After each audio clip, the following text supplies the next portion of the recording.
The first quarter of 2025 was an absolute bloodbath for the crypto market. Most investors are in shambles, they are fearful, and they are wondering what is going to come next. What's going on, guys? It's CryptoDave here with the top tier, and in this video I'd like to break down my new thesis for Bitcoin entering the second quarter of 2025, as well as what we can expect from the market here in a lot of these uncertain and fearful times. And guys, if you like these market updates and you want more of them, subscribe to the channel, tick the little bell, you'll get notified every single time that we post. Without any further ado though, guys, let's go ahead and jump into the video. Now, I think that context is everything, so we're going to take a look at Bitcoin's performance since cycle lows. This is going to visualize every single market cycle that Bitcoin has currently had to this point, from the absolute bottom to the following bear market bottom, to give us an idea of how these cycles compare to one another. And one thing that you will notice most certainly is this idea of diminishing percent returns. And this makes quite a lot of sense, because after all, Bitcoin's supply schedule, as far as its issuance rate, is a logarithmic function. So naturally over time, the supply shock that comes with the Bitcoin halvings, what has naturally produced demand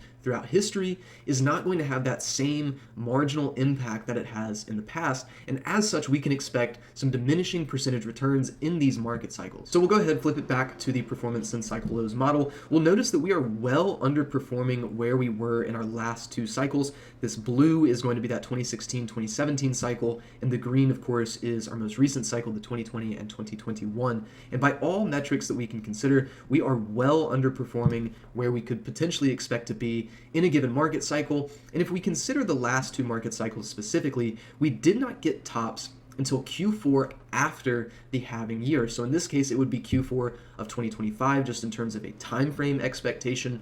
But we can see that we are very undervalued here. And in my opinion, this is the first sign that this is a time, once again, to take some responsible risk here with the market, get ourselves back into the mix with some exposure. But I just want you guys to be mindful of this model. Understand that we are not going to see the same percentage returns that we've seen in the past, but that we do have plenty of time before we would expect an eventual cycle peak. But circling back to Bitcoin's actual supply schedule, it's just very important to note that the halving alone is not going to produce these monumental bull markets. The bull markets are not going to trickle down into every sector of the altcoin space. When you have 94.4% of the total existing supply already in circulation, obviously the supply shocks are going to be far less in nominal terms, and you're going to rely on some far more external factors. Another great market cycle model for Bitcoin is the stock to flow model. This examines the relationship between coin issuance, circulation, and price. So essentially it produces a model assuming that demand follows supply consistently that would give us an estimated fair value price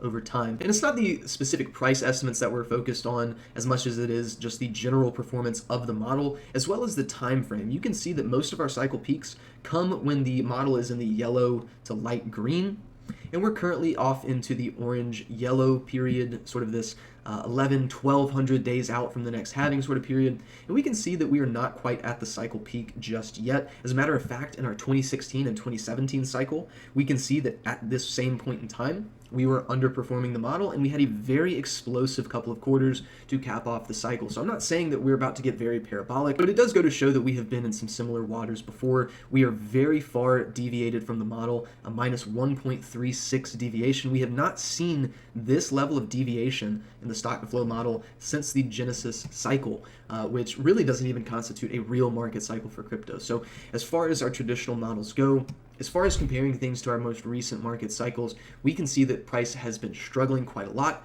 We've seen a lot of these fearful narratives take over, and I truly believe that in terms of Bitcoin, some of the major digital assets that we see gaining some of this mass adoption, I think that we are looking at a nice period where stacking up some Bitcoin, stacking up some alts strategically and with proper risk management is going to be favorable. And guys, if you want to figure out how we're doing this, definitely jump into the Discord. You can interact with analysts such as myself. We have 30 trading analysts between stocks, crypto, and Forex, all there to better your trading game. So guys, take a look at that. But anyhow, let's go ahead and jump back into the conversation. Now, one thing I want you guys to keep a note on here is this April 2nd Liberation Day for tariffs, quote unquote. Donald Trump has been absolutely relentless in this trade war with Canada, Mexico, China, as well as many countries in Europe. And we are expecting more tariffs to come on April 2nd, specifically on European nations, which is pretty important because most of the discussion has been with some of our northern and southern neighbors. And now we find ourselves expanding the trade war into Europe. So not too great for the United States. The stock market has declined significantly in response to this. But I do think that in terms of crypto, we tend to see the risk front run more traditional markets. So generally when the stock market is declining, we tend to see Bitcoin and the broader crypto market reach the eventual macro swing low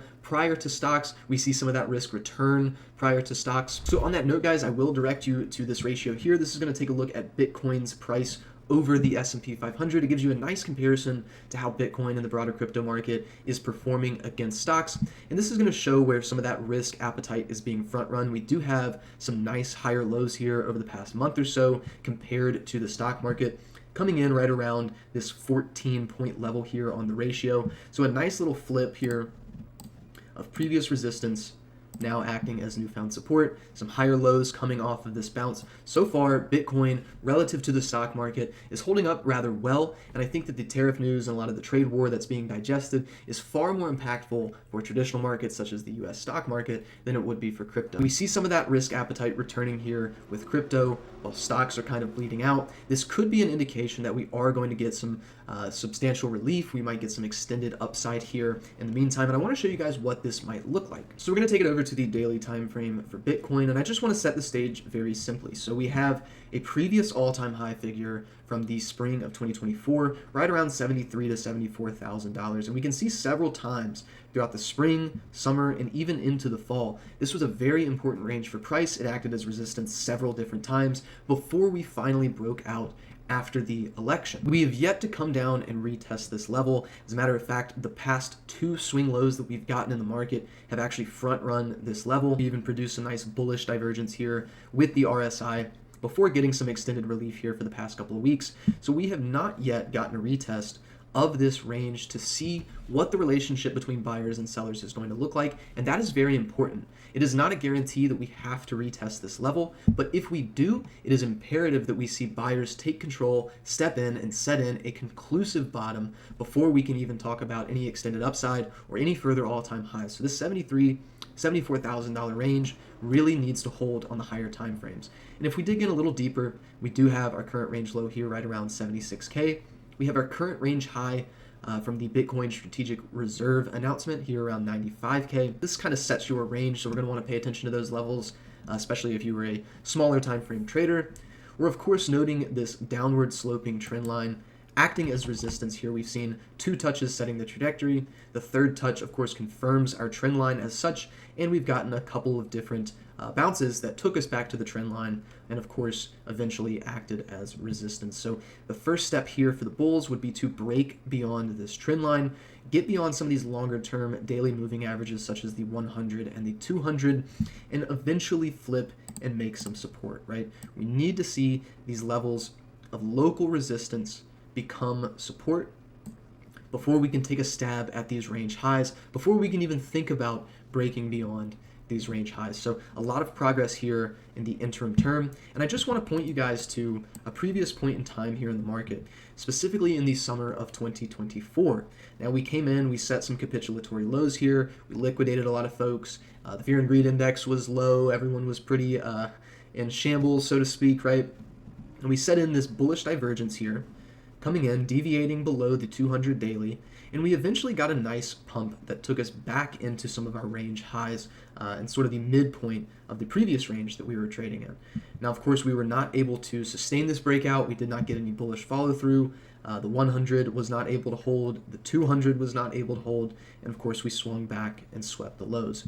Now, history does not repeat, but it does often rhyme, so I do think that we could get something very similar here, where we do in fact front run the $73,000 level, we leave a lot of people sidelined, and once this trend breaks, a lot of those people who are sidelined will probably enter back into the market at some higher ranges, and I would not be surprised if we ended up meeting some sort of resistance here with this order block right around this $96,000 level, as well as our range high, before simply rolling back over, sweeping these range lows, and retesting that level. Now, guys, I do not like to base anything off of a crystal ball. I'm not trying to say that this is exactly what's going to happen, but I'm seeing a lot of similarities from where we were back here in the summer of 2024 to where we are now. I do think that this is a solid discount range to begin buying, especially if you can play some of these range lows and especially if you are a bit slower, a bit more careful about how you allocate your capital. And guys, we're going to cover altcoins in the next video. I've got a few juicy altcoins that I'm looking at, so you guys are not going to want to miss that. My exclusive alt list and how I'm looking to position myself